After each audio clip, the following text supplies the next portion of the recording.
96.7 The Beat is the voice of DJ Scream. Of course, this is Hood Rich Radio, buzzing on the block. Special guest up in the building, BlackDove. Welcome, my brother. What's popping? What's good, man? I'm blessed, man. Let everybody know what's going down with BlackDove, man. Introduce yourself properly. It's your boy BlackDove, man, Atlanta native. My artist just dropped the EP called Now or Never. Mm-hmm. So right now I'm promoting that around the city for a couple of months, man. Upcoming artist from the north side. So just letting it do what it do.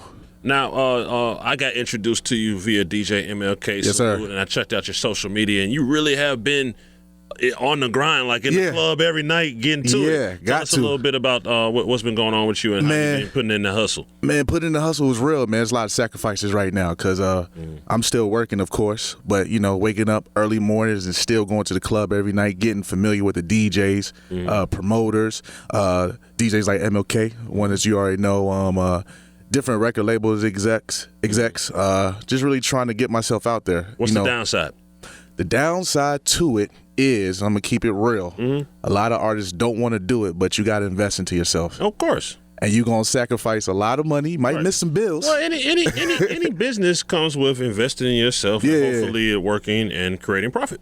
Of course. But I don't feel like a lot of artists understand that nowadays. They feel like things are supposed to come to them. And when we say invest, not just financially, but obviously time as well. Exactly. Because time is money. Exactly. Time and, late nights in the studio, you got to continuously record. You got to have a lot of material just in case, you get presented with an opportunity. You want to know, well, labels want to know that what is his range? Where can he go? So, it's just a lot that go with it. Now, you say you're from the north side. Sometimes we get that confused. Is it Gwinnett north side, Cobb north side? Which Gwinnett. north side? Gwinnett, G County. So you're from the north? The north, yeah, where the Migos is at. Yeah, that's where I'm from, man. Exactly. Yes, sir. What's it like coming up out there trying to do music?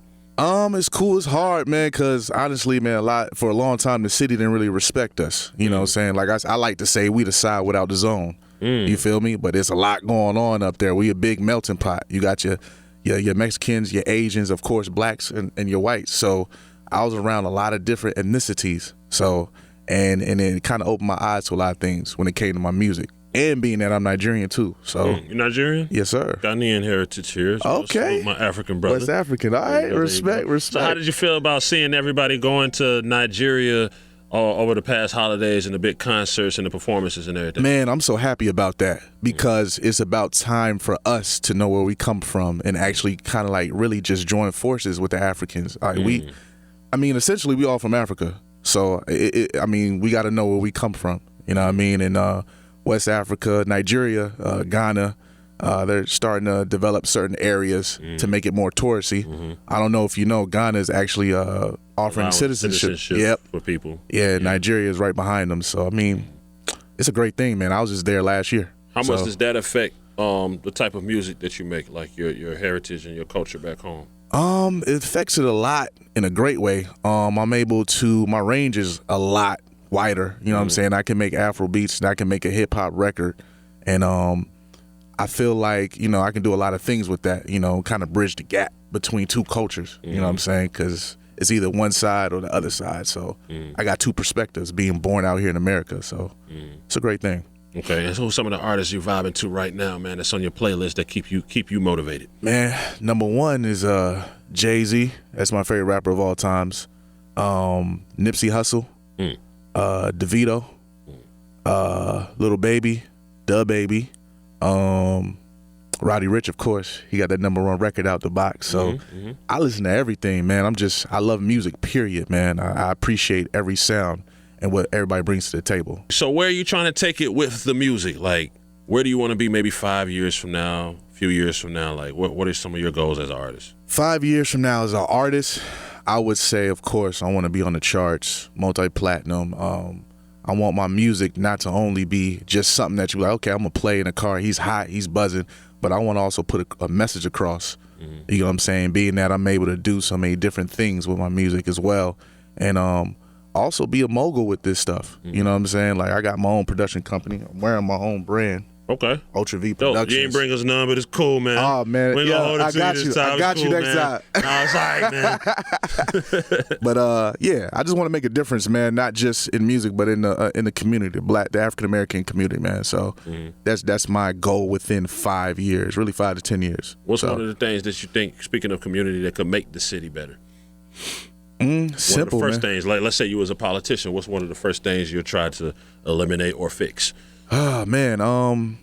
First of all, man, I think number one is we need to put something into practice to help us work together more and educate us on not only just, going to school, but on the business side of things with our credit, teaches us ownership. A lot of us don't know enough about ownership or even credit of that matter. So I think putting programs into place where people can go to an institution where they can learn those things in the Black community will help us in the long run, and also get more aware with your politics, locally. You know what I'm saying? That's why we got this idiot being the president right now, because we don't vote locally. You know what I'm saying? So we can easily change Georgia into a blue state if we vote here. You know what I'm saying? But we don't take it serious. If somebody doesn't find BlackDove in the studio, where will you be at? What do you do to kick it? You can find me, of course. I go out, different lounges or whatnot. You can find me in the gym, in the boxing gym, really. Okay. That's another outlet besides just recording. I'm boxing. So that, or maybe at the crib, just reading books, man. Just really get my knowledge up, man, and learning more about, things that I haven't really tapped into. So, yeah. Final words to anybody on the come up out there. Give us some words of motivation before we get into this Ride the Wave record. Be resilient, be consistent. Don't give up. And don't let certain things that may get in your way discourage you, man. Just keep going, man, regardless. God's going to make a way. Okay, there it is. We appreciate you pulling up the Hood Rich Radio for buzzing on the block, man. Give everybody that Instagram, the website, all that, and introduce your new record right here, Ride the Wave. Everybody holla at me on Instagram. It's real simple. BlackDove Brand. It's all one word, Twitter and Instagram. Go to ultravproductions.com. We have the merch on there. And Now or Never, the EP is BlackDove Now or Never. It's on all streaming platforms. And this record we about to get into is called Ride the Wave, featuring my man Bigums. All right, here it is. It's Hood Rich Radio 96.7 The Beat. Turn up the volume. Let's go.